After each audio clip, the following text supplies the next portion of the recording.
तेलंगाना कुकुड़ा प्रजनक संघ एवं तेलंगाना कुकुड़ा फेडरेशन पक्षर गतकाली जातीय अंडा समन्वय कमिटी एक कुकुड़ा एवं अंडा मेला आयोजन करथिला।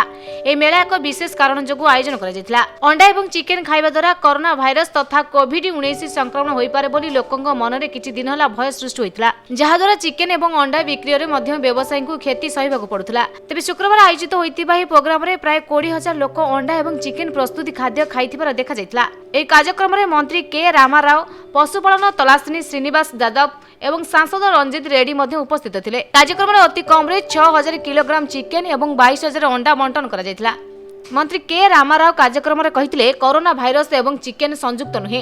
मो परिवार एपरिक मुख्यमंत्री के चंद्रशेखर राव प्रतिदिन चिकेन एवं अंडा खाउछन्ति बोली से कहिथिले। तेबे अन्य मानक सह मिसी श्री रामाराव मंच रे किछि चिकेन प्रस्तुति खाद्य मध्ये खाइथिले एवं लोकंको मिथ्या प्रचाररु दूरे रहिबा पई कहिथिले। तेबे गुजब पई तेलंगाना रे व्यवसायी 500 कोटी क्षति सहिलानी। Bureau report, DTV Odia news.